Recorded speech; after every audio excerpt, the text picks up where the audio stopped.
Shane Stone is the reason that you and Ava are married, Ron told Aiden as they sat across from each other at a private booth in the Sapphire Club. He told me that he put a drunk man in his sister's bed while she was unconscious. Aiden's eyes went wide at Ron's earth-shattering revelation. Are you sure that what you're telling me is true? Ron nodded. I'm 100% sure. I just didn't know the man he was talking about was you until I saw you at the Stone Mansion today. Then it all clicked. Aiden stared at Ron angrily. His anger was mostly directed toward Shane, not Ron, but it still caused the beefy thug to tremble. Did Shane happen to say anything about why he did that? Aiden growled. Yes, boss. He said it was a setup. He wanted to make his grandfather angry at Ava so he would take away her CEO position and make Shane the CEO instead. Aiden's mind was reeling. This explains everything. I don't know why I didn't see it before. If Shane is really the one responsible for this, he's going to pay the price. But first, I need to make sure my men never work for him again. How much is Shane paying you for these little side hustles? Aiden asked Ron.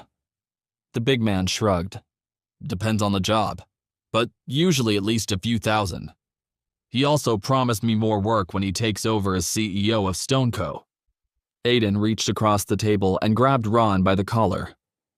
First of all, that's not going to happen. I'm going to make sure of it. Ron nodded nervously. Yes, boss. Second of all, I can't believe you would sell yourself out for such a low amount. From now on, you work for me and only for me. Is that understood? Ron nodded again. Yes, boss. If you want more money, you come to me and I'll find more work for you to do. Aiden ordered. Understood, boss. And if you hear about anyone else in the Tiger Group working side hustles for other people, report their names to me immediately. Aiden let go of Ron's shirt. Yes, boss, I will, Ron replied, dusting himself off. I need to tell Ava about this immediately, Aiden thought. She's always hated me for what happened that night, and I don't blame her. But it wasn't my fault. I just don't know if I'll be able to convince her without telling her everything. But I have to try. Thank you, Ron. I have to go now, but this information is very helpful. Keep up the good work. Ron was still so nervous that he was barely able to make eye contact with Aiden as he stood up from the table and walked out of the Sapphire Club. Aiden drove home so fast that he reached the Stone Mansion in a matter of minutes. As he ran inside, he was surprised to see that most of the decorations from the birthday celebration had already been taken down. But the house was quiet. Looks like everyone has already gone to bed, Aiden thought. I hope Ava is still awake. He bounded up the stairs to her room, relieved to see a sliver of light coming from under her door. He knocked softly. Come in, Ava called out. When he walked in, Ava was sitting at the vanity, cleaning the makeup from her face. I didn't think you'd have the nerve to come back here tonight.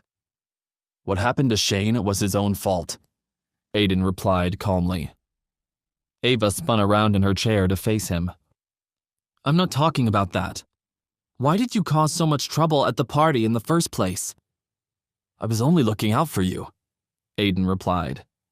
Your grandfather promised you and you alone the CEO position. If you settle for any other offers. Ava cut him off. Do you think you know my family better than I do? You interfere all the time. And after the way you spoke to my grandfather today, in front of his guests, I'm afraid he might give the company to Shane for real. Aiden smirked. I wouldn't worry about that if I were you. Of course I'm worried, Ava snapped. I want the CEO position more than anything. Don't you understand that? I don't want Shane to take that away from me. I do understand that, Aiden reassured her. It's just, some new information has come to light about Shane that could change everything. For you and for me. Ava scoffed. What are you talking about? Have you ever wondered why Shane showed up at your hotel room that morning and knew to bring your grandfather with him? Doesn't it all seem a little too perfect? Ava shrugged. He knew I was staying there, so not really. Especially if what he says is true about people seeing us together at the bar. Still, it seems a little too well planned, doesn't it? Has anyone else ever mentioned seeing us together that night? There are no pictures, no rumors, nothing. Ava let out a sigh of frustration. I don't understand what you're getting at. I just found out some new information about that night, Aiden explained. Apparently, Shane hired some men to put me into your bed after I passed out in the street. That's how I ended up in your room. It was all a part of Shane's plan to put a wedge between you and your grandfather, so he could take your place as CEO. Ava looked him up and down suspiciously. And how did you suddenly find all this out? One of the thugs that works for Shane told me. Ava rolled her eyes. So let me get this straight. The only proof you have is a rumor from a hired thug? Well, yes, but why would he tell me something like that if it wasn't true? Aiden insisted. Ava shook her head. Shane is a jerk, but he's still my brother. I just don't believe he would do something like that. But he had every reason to frame you. And you have every reason to lie to me, Ava interrupted.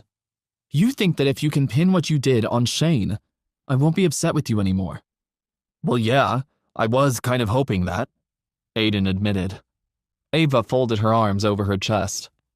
Well, forget it. Unless you have proof, I don't believe you. And next time, don't get involved in any discussions between me and my grandfather about the company. I can take care of myself. Got it? I hear you loud and clear, Aiden said. He headed to the bathroom, his mind racing as he got into the shower. That didn't go well. Definitely wasn't the reaction I had hoped for. But despite Ava's words, I know the seeds of doubt have been planted. It's only a matter of time before Shane slips up again. And when he does, I'll be waiting. The next morning, when Aiden arrived at the dining room table, everyone else was already there, eating in silence. Aiden noticed Shane's chair was empty. When Sandra saw him walk in, she scowled. How dare you show your face here after what you did yesterday? Wait, that's not the end. You've just had a free taste. Now get the full story on the Pocket FM app, link in description. Check out our next video and playlist, and don't forget to like, share, and subscribe.